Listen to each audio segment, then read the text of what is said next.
Sorry, I'm coming to you from a different area. I'm just decided to have a little shift. I had a little change up. This is song out there.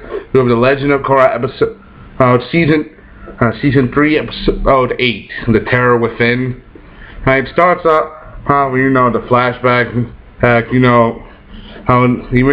it starts out with Korra. How she's completely advanced. That she's really good at metal bending. I mean, she hasn't completely mastered how she's trying to get the gist of it. While Mako is virtually sucking at it. The boy will fall flat on his butt. He tries his best to master metal bending. I mean, he wants to be a good metal bender, but knowing that Korra is already getting the hang of the stuff, really wants to educate him more. It's very hard. I mean, he's training with Susan and two other sons training with Korra, but he just doesn't have the handle of it so easily, because metal is a very difficult art. I mean, Toph was the one who created it, and she was barely able to master it completely. And she was good. She was a good person. I mean, she was very good at what she was. Anyway, she tried to, but anyway, after that night, you got the fancy dinner party. Celebrating that they're gonna go to the north, saying that Soon's daughter, is gonna go to the northern air temple to train with Tenzin, and to our best. And things start out great. Bolin doesn't want to see her go home because it means that they'll be separate, even though they just found each other. It didn't mean Bolin tends to fall in love fast. Well, that's my opinion. What about yours? But that's anybody's own opinion. You gotta give this credit, because she's saying that even though they're gonna be separated for a time, they're gonna see each other again. But because that's in the future, and he hates the future for that. Bolin always is the comic relief character, and at the moment he always provides the best comedy for the show. Which reminds me of Sokka, but Sokka didn't have was just sarcasm and had low down energy. While Bolin is more upbeat. That's one of the things I like about them. Anyway, you got later that night, they all go to sleep. Then they get an unexpected surprise. Zahir managed to sneak in. The one who catches him in the act is Pabu, Bolin's fire ferret. I mean, he sees them out, he sniffs it out, Bolin doesn't get it. And then you got Naga, he sees what's coming. He like her polar bear dog, but they knocks around with some kind of stun, with some knockout drugs, some knockout needles. They use, and even Korra, she tries her best to stop it, but it doesn't work out. And they manage to kidnap her in her hands. They get their hands on her, but then they're caught in the act because of Pabu, Mako and Bolin, they both try to attack. They try to get her back, and they try to do it, but they're no avail. Because of the Regan ruckus, they aren't alone. They have the guards of the Metal Clan and the Zyway. They have the Metal Clan on their side. They have all these soldiers, all these group. They're definitely not outnumbered anymore, but they are a bit outmatched. These guys are very unique. I mean, Zahir with his airbending and his unusual wisdom, and then there's the combustion bender, the lava bender, and the water bender. You get to see their names in this video, all their names.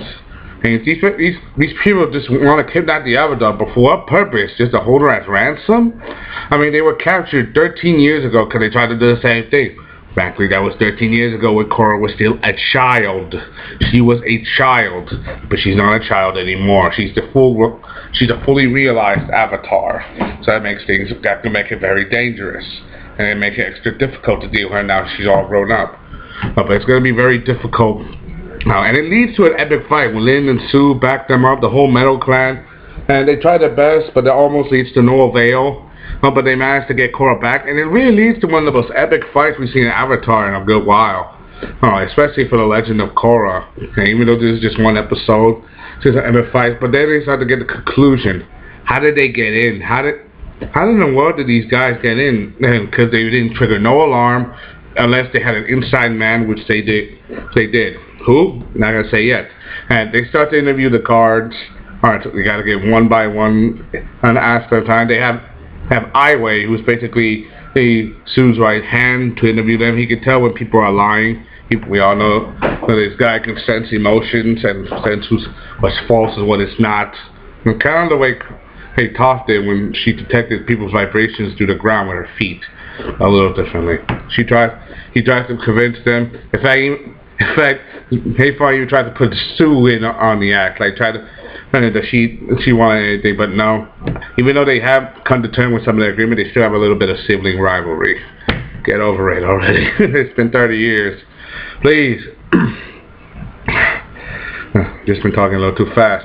Anyway, it leads to a conclusion when they suspect one guard, and they go to his place, and they find out that the gang's been this gang has been along with this list of guard schedules. That means that this guard was in on it. But yet there's one problem. These people were in prison for 13 years. The guard is 18 years old. He's too young to know them. Unless he was in at least his mid-30s, then he wouldn't have any connection to these people. So how could someone that young could know people that old? So it doesn't make any sense to me. Okay, to you? Eventually they get to find answers that there could be one. They tried to prevent Zahir. They tried to prevent Iway because he's the one who could question anything. He's Sue's right hand, so he should know anything. If he knows all the secrets, he does. They go to his apartment. They try to figure out stuff. First they find nothing, but they find this hidden passageway underneath some kind of bookcase with stretch marks. Because Marco, ever since he became Republic City, he became a detective, so he has some good detective skills. He can't find out anything about any crime scenes. Hey, so they found this hidden underground passageway. They don't look, but they come back as Iway comes back, and they try to talk to him. They suspect it's him, but they don't know what. Right away, they try to pretend to be dumb, find out who it is. But he starts to notice the difference. For example, Bolin moved a pot that wasn't in the right position. He put it back on the shelf, but it was in the wrong place. Then he noticed some scratch marks that noticed that the cabinet was open. Then he said, "You have no idea what happened to you, Avatar." And he summons up the metal, backs away. Korra uses her metal bending to break through. But then leads to this giant bomb that's right there. As the bomb goes off, Korra saves them with air. And then they all noticed the explosion. The tunnels was collapsed, so they found no way to follow him. And they explained to Bayfall, the Sue and Lin, that that Iway was the traitor, that he was the one who betrayed us. Even though Sue trusted him, you gotta remember the background of the city. She made up the city because of pirates. That's why I said pirates. She used ex-criminals, those people, mercenaries, and they all helped to build a city together. Building a city out of pirates can be very difficult, but because there's always thief, trust, and dishonor. She trusted him with everything. And then they got to make a decision and to go back to Republic City. Korra doesn't want to leave because she wants to track them down, and she doesn't want them to distract her from finding more airbenders. But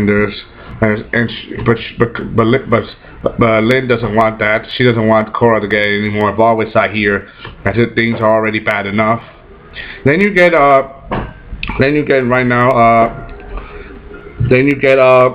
so she agrees with Lin because she knows that if she finds her here, it's going to be very difficult. At first, that was the act, but Sue managed to help Korra escape so she can go around, so she can distract Lin in the morning. Then later, Korra leaves, going after Iway, so they find out what the hell does Zahir want with Korra and what in the world is going on. And that's the way it ends. This episode was pretty much action-packed, revelations and things. Like these people want Korra for some reason. Do they want to ransom her off? I mean, they tried to do the same thing as her when she was a child, but can they really? No way. There's no way they could probably take her down completely. I mean, they took her down by element of surprise. But knowing Korra She's tough enough to handle almost anything, but ever since the harmonic convention, she can't access her other avatars. She can't enter the avatar state. She hasn't entered the avatar states ever since. That makes her vulnerable. And vulnerability breeds weakness, and Zahir's an opportunist, and he will exploit that weakness to the point where he will capture Korra again, and he will take advantage of her, no matter what the cost. What do you think? Give me your opinion. I haven't put the link down yet in this video because it hasn't come out yet, but this was an exciting episode, even though Korra has some low ratings. I was made aware of that, and I also like to apologize for my video from last week if I offended anybody or anything. Give me your honest opinion. What do you think? Will Zahir be captured? Will Korra stand a chance to get him and his crew? When you have the lava bender, the water bender, and the combustion bender. That part's still a little more difficult. I mean, they beat Korra, Locke's kids, and even Lord Zuko. We still don't even know if they're alive. Hopefully they'll make a comeback and help bail Korra out. Hope you enjoyed that spot in the Sellavin game of The Legend of Korra Season 3, Episode 8. Hope you enjoyed that spot. Comment, subscribe. Signing off.